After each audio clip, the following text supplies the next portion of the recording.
किस तरह से आपका जीवन में खुशियाँ ही खुशियाँ आएगा, मैंने दिन भर खुशी भरा हुआ रहेगा। सिर्फ सुबह शाम, ज़्यादा नहीं, मात्र 15 मिनट सुबह और 15 मिनट शाम भगवान का जाप कीजिए, इससे देखिए कार्य सिद्ध हो जाएगा। ये ज्ञान के लिए बहुत भटकना पड़ता है, आराम ज्ञान मिलता कहाँ, बहुत हम लोग के देखे बहुत भटके तब जाकर के ज्ञान मिला है। तो इसलिए आप लोग के यहाँ पर घर बैठे मिल गया है, बहुत सौभाग्य की बात है। सिर्फ इसको ध्यान रखिएगा बस। और सबसे बड़ी कर्म बनता है कि गुरु से जब ज्ञान लिए हैं तो ज्ञान का प्रचार प्रसार करना, भगवान उसी से खुश होते हैं। हम इनका भजे या ना भजे, सिर्फ इनका स्मरण ध्यान में रखना है, उनको मंत्र में ध्यान में रखना है। हमको आप भजिए या ना भजिए, स्मरण खाली ध्यान में रखना है, मंत्र को ध्यान में रखना है, लेकिन आपको जो ज्ञान दिया गया उस ज्ञान को प्रचार प्रसार करना है। आपको ज्ञान बताना नहीं है, लेकिन भगवान राम की महिमा को गुणगान करना है, ताकि सभी लोग आए और सभी लोग ज्ञान प्राप्त करें। आपको ज्ञान अपने पास रखना है। और ज्ञान को देखिए, गुरु जो होते हैं गुरु अपना सब चीज समर्पित कर देते हैं। ज्ञान का मतलब वही है कि समर्पण। आप अगर समर्पण करते हैं तो गुरु भी सब चीज समर्पण करते हैं। अगर हमने ज्ञान दिया है तो हमसे जो खोजिएगा वो मिलेगा, इसमें कुछ भी संदेह, अच्छे मिलेगा, गलत कभी नहीं मिलेगा। जब भी एक तरह से अपने परिवार को, अपने बाल बच्चा को प्रति गलत सोचते हैं, नहीं ना सोचते हैं। माँ बाप कितनों भी अति हो जाए, बाल बच्चा कितनों भी बिगड़ जाए, लेकिन माँ बाप शरण में नहीं लेते हैं। उसी तरह से काकभूसुंडी जी बहुत बिगड़ गए थे। काकभूसुंडी जी भोलेनाथ को ध्यान करते थे, गुरु जी के ध्यान दिए और बहुत बिगड़ गए थे। इतना बिगड़ गए थे कि उन्होंने गुरु को भी नमन करना भूल गए थे, और तो और विष्णु भगवान को भी अवहेलना करते थे। सिर्फ भोलेनाथ को जापते थे, जैसे आप लोग कह रहे हैं ना कि शिव चर्चा हम लोग भोलेनाथ को जापते हैं, सिर्फ भोलेनाथ को। भोलेनाथ पूरा गर्म हो गए, इतना गर्म हो गया है कि उनको श्राप दे दिए कि तू तो कौवा से भी बदतर आने लायक है, तुम यहाँ पर पूजा पाठ करने लायक ना हो, तुम चले जाओ वन में, वहाँ काऊ काऊ करते रहो, और तुम्हारा कोई उपाय ना है, तुम्हारा कौवे का ही स्वभाव रहेगा। वही श्राप दे दिए और बहुत सा श्राप दिए उनको। तब है जे काकभूसुंडी जी रोने लगे। तब रोने लगे, तब उनको जो गुरु ज्ञान दिए थे वहां पर मौजूद थे। जब वो गुरु ने जब सुन लिए कि हमारे चेला को जब श्राप मिल गया है, तब उन्होंने भगवान को आवाहन करना शुरू कर दिए। निर्वार रूपम, भगवान को ध्यान, भोलेनाथ को ध्यान करना शुरू कर दिए। और जब तक भोलेनाथ नहीं माने तब तक भोलेनाथ को ध्यान नहीं छोड़े। जब भोलेनाथ मान गए तब उनको से गुरु महाराज कहते हैं कि हे भोलेनाथ, आपसे हम कुछ नहीं मांगते हैं, लेकिन आप जो हमारे जो चेला बनाए हैं उस चेला को आप श्राप से मुक्त कर दीजिए। तुरंत भोलेनाथ प्रभावित हुए और कोएवा मस्तु कह करके और उसको छोड़ दिए। बोले कि जाओ, तुमको राम दर्शन देंगे, तब तुम्हारा कल्याण हो जाएगा। इस चलते काकभूसुंडी जी हमेशा अयोध्या छोड़वे नहीं करते थे। राम जन्म के पहला ही वहां पहुंचे रहते थे कि कखनी राम के अवतार होगा, ताकि हम लोग उनको देखेंगे। तो ज्ञान इसी को कहते हैं। संकल्प एक कभी नहीं सोचिएगा, अगर हम ज्ञान दे रहे हैं तो एक कभी मन में नहीं लाइएगा कि हमारे प्रति ये अनहित तो सोचेंगे, नहीं। आप हमारे लिए गलत भी अगर सोचिएगा तो भी हम आपके लिए अच्छा सोचेंगे। इस चलते सोचेंगे कि हमने आपको ज्ञान दिया है। सारा चीज ज्ञान देना, सारा चीज समर्पित कर देता है, कर दिया जाता है। आप शिष्य के प्रति अपना प्राण भी गुरु लोग दे देते, यही समझिए। तो इसीलिए कभी भी संकट पड़े, कभी भी कुछ दिक्कत हो, तो आप एक बार गुरु से भी, अगर जिंदा है तब तो उनको गुरु से सलाह ले लीजिए, अगर नहीं भी है तो भी उनका आत्मा आपके साथ रहता है। कम से कम उनको मूर्ति भी जो भी खड़ा हो करके और उनसे सलाह मशवरा ले लीजिए। और साक्षात है तब तो और कहना किया बस। और उसके बाद देखिए आपका सारा कार्य सिद्ध होगा। जब जब संकट पड़े तब तक जरूर आह्वान कीजिए। इसी को ज्ञान कहते हैं। ज्ञान के बारे में हम लोग चर्चा करते हैं कि ज्ञान क्या है। ज्ञान एक ऐसा प्रकाश है कि एक राजा थे। वह राजा ने ज्ञान की लालसा की। उनको लगा कि हमको ऐसा कोई महात्मा मिले जिनसे कि हम ज्ञान लें। तो एक बहुत बड़ा महात्मा के खोज किए। सुनिए माता एवं बहनों, सुनिए और जागिए जागिए, सभी लोग जागिए और ध्यान से सुनिए कि ज्ञान किसको कहते हैं। एक राजा थे, उन्होंने ज्ञान की लालसा की कि हमको ज्ञान मिलना चाहिए। तब वह राजा को राजा कहते हैं कि हमको आपका ज्ञान का मर्म समझ में नहीं आ रहा। हम सब चीज तो सुन रहे हैं लेकिन समझ में नहीं आ रहा। तब उसका कारण क्या था? तब महात्मा कहें कि जो आपका ज्ञान का कारण है, ज्ञान न प्राप्त करने का कारण है, आपको अनुभव न करने का कारण है कि आपने गुरु को अच्छे ढंग से समझ नहीं रहे हैं।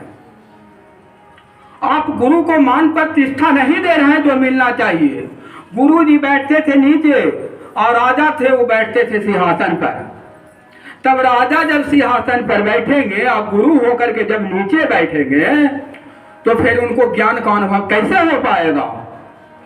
इसीलिए भगवान के देखिए हम लोग सबसे ऊंचा आसन किए, उसके बाद गुरु का स्थान, उसके बाद फिर नीचे।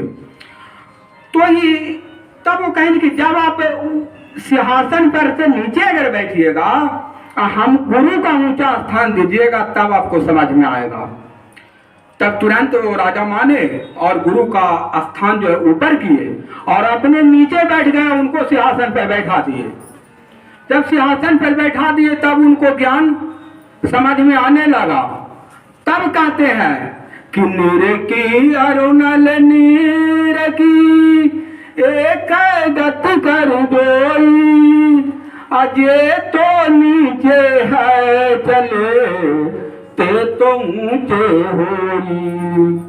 कहते हैं कि जिस तरह से नल जो बहते रहता है उसको जितना नीचे किया जाए उतना ही फोर्सिंग वो ऊपर देता है। उसी तरह से हम लोग का ज्ञान है, ज्ञान झुक करके लिया जाता है। ज्ञान खड़ा होके टाइट होके नहीं लिया जा सकता है। जितना झुक करके समर्पण भाव से ज्ञान लीजिएगा और उसको मनन कीजिएगा, उतना ही आप ऊपर उठिएगा। उसी को ज्ञान कहते हैं। एक चोर था, वो चोर चोरी करता था, लेकिन उसको एक तो गुरु जी मिल गए। जैसे हम लोग ज्ञान दिए आकर के, अब वो गुरु जी मिल गए तो गुरु जी ज्ञान दिए कि भाई तुम चोरी करना छोड़ दो और हमसे ज्ञान ले लो। तो गुरु जी ज्ञान दे दिए, लेकिन चोर बोला कि हम आपका ज्ञान तो ले लेंगे गुरु जी, लेकिन हम चोरी करना नहीं छोड़ेंगे। इसीलिए नहीं छोड़ेंगे कि हमारा चोरी करना पेशा है, हम चोरी नहीं करेंगे तो हम क्या खाएंगे, हमारा बाल बच्चा क्या खाएगा। चोर बोला।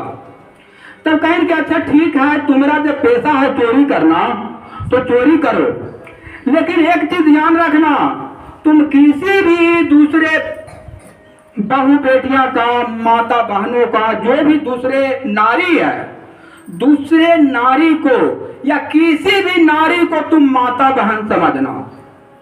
एक ही चीज ख्याल रखना, किसी भी नारी को तुम माता बहन समझना, तुम्हारा कल्याण हो जाएगा, चाहे तुम चोरी करो चाहे जो करो। तब वह चोर मान गया कि ठीक है, मैं दूसरे नारी को हमेशा माता बहन समझूंगा। अब गुरु जी का बात ध्यान में रख करके वो चोरी करने के लिए चला गया, राजा के राजमहल में चला गया। उस समय राजा के एक ठो बाल बच्चा नहीं हुआ था, जहां पर चोर चोरी करने के लिए गया था। और राजा रानी से दोनों में अप्रेम रहता था, मैंने बच्चा के चलते दोनों नारुष्ट थे। और रानी को अलग महल में रहती थी, जहां पर खान वगैरह सोना चांदी रखा जाता था, वही रानी को रखते थे और अपने राजमहल में सोते थे महाराज। दोनों में टेंशन चल रहा था बाल बच्चा के चलते कि बाल बच्चा वही है ही नहीं, इसीलिए दोनों में नाखुश थे। तब जिसमें रानी सोई हुई थी खादान में, जहां पर सोना चांदी रखा हुआ था उस महल में, तो वहीं पर चोर तो पहुंचेगा, वहीं पर सोना चांदी उसको लूटना है। तो चोर वहां पर पहुंच गया चोरी करने के लिए। जब चोर पहुंच गया चोरी करने के लिए, तब उसको कुछ सैनिक लोग भी देख लिया। तो सैनिक लोग रानी के महल से आसपास लोग घेर लिया उसको, और राजा को भी खबर दे दिया गया कि आपके महल में चोर घुस गया है, जो कि रानी के महल में गया है, ध्यान रखना है, क्यों कैसे दिखा भागता है। अब इसको ध्यान में रख करके राजा भी पहुंच गए, सैनिक भी पहुंच गया, चारों पट्टी से छेक लिया। लेकिन रानी और चोर दोनों अंदर थे, रानी भी थी और चोर भी। चोर तो चोरी के लिए खोज रहा था, तब रानी देखी कि ये तो चोर है, तो भाई तुम कौन हो? मैं चोर हूँ। बोला कि मैं चोर हूँ। किस लिए आए हो? तो मैं चोरी करने आया हूँ, मेरे पास कुछ है नहीं, हम चोरी करके ही खाते हैं, मेरा पैसा यही है, इसीलिए हमको चोरी करने दिया जाए। तो रानी बोली कि ये ठीक है, तुमको चोरी करने देंगे, लेकिन हमारा एक काम तुमको करना होगा, चाहे जो भी काम हो, कहा नहीं जा सकता है। रानी ने उससे काम की सलाह कर दी कि तुमको हमारा एक काम करना है। लेकिन चोर वाला, उसको तो गुरु का वचन ख्याल था कि हर एक नारी को माता बहन समझना है। वो तुरंत बोला, माता किस प्रकार का काम है हमको बताइए, जितना संभव होगा उतना हम जरूर करेंगे। तुरंत बोला, माता बार बार बोल रहा है कि माते हमको गुरु का आदेश मिला है कि माता बहन को कहना मानना और किसी भी नारी को माता बहन समझना। आप हमारे माता के तुल्य हैं, माता के समान हैं, आप जो भी काम बताइएगा उसे मैं निसंकोच करूंगा, चाहे प्राण देना पड़े लेकिन काम करूंगा, गुरु ने हमको बताया।